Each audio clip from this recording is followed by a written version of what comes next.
20 стъпки. Това магистрала ли е или не е магистрала? 20 метра широчина.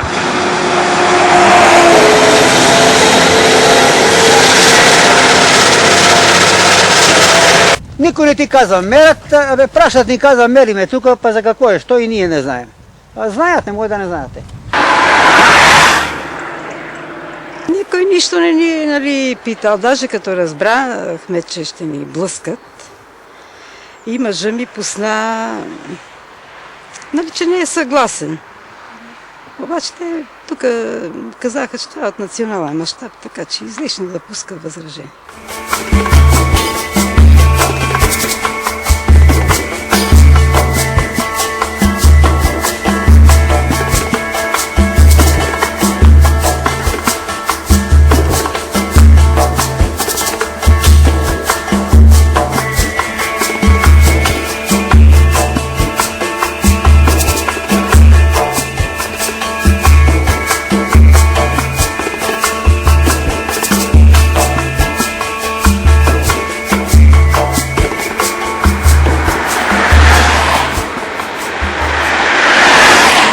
Как не е шутно, бе? Тук треска рачи колите тия товарните. Подпорна стена, казах я, с изолационни разни работи. Сега нищо.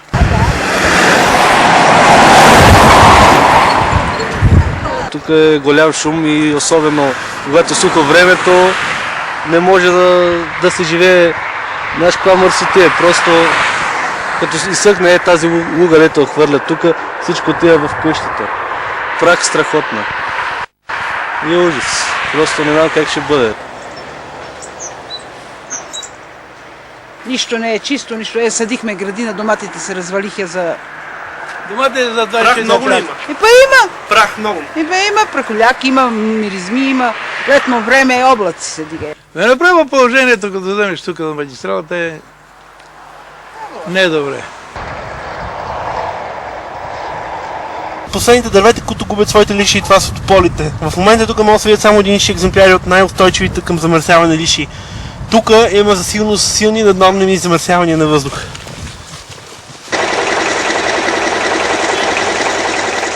Тук била проектирана и тук си я направил. Кой си наложи, какво си направил, они си знаят. И тук разровия, направия бъркане. Тук не може да минем изобщо сега. Защо се да бута къщата и на този човек там бутна? Те за 2 фадроми му бутна мрежата. И мрежата и бараката сади съдило детето, че му платали, нема ли не знам.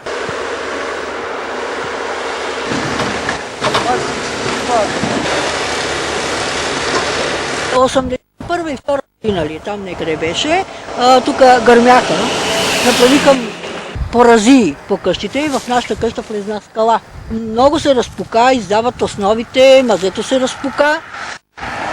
И сега още един път гръмна тук, ние отиваме на кино.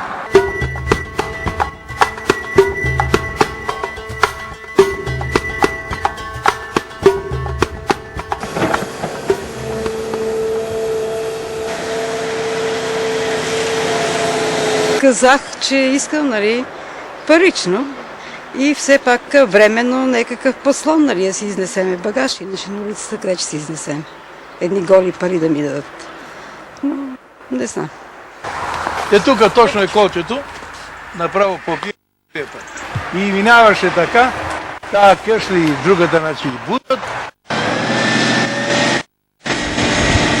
Обаче, че ни накара да живеем на 2 метра от магистралата. 1994 година ни позна един тир. Тук отзад, ето портата, дето отзад в двора. Един тир ни влиза. Да, много е тъжно. Предпочитаме портата да ни отчуждат, отколкото да ни дойдат до двора, до вратата. Като направят магистралата, тук ще има от тук разбираш ли ще минава, тук обаче да искаме да го прокарат път, ако го прокарат Шли да се прокарат тук направо. Защото той отива сега пътя го бута, там го мериха до къщите, разбираш. И ако вземат там тия къщи, тук сме 30 къщи, значи за сега 30 къщи, заради път, където има место да се прокара.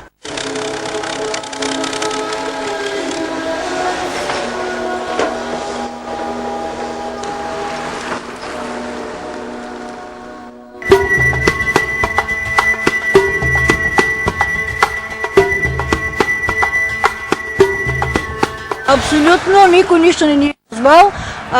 Тук режат дърветата, без да ни предупреждават, а тия места са наши. На нас тук още на 2 души има места и резаха дърветата.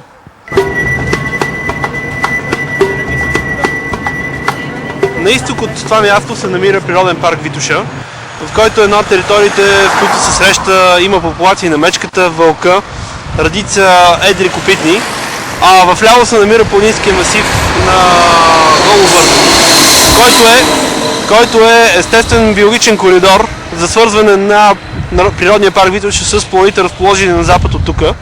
Може да се види, че склоновете в района са с естествени местообитания, които сега ще бъдат прекъснати от този магистрален път. Никъде в проекта не са заложени коридори както за преминаване на едри животни, така и за животни под платното на пътя, което означава, че в този момент този проект ще фрагментира местообитанията на вълка, на мечката, в бъдеще вероятно и на риса, който се възстановява на запад от тук популацията му. И по тази причина този проект директно нарушава Бернската конвенция, директно нарушава директивата за дивите местообитания на Европейския съюз.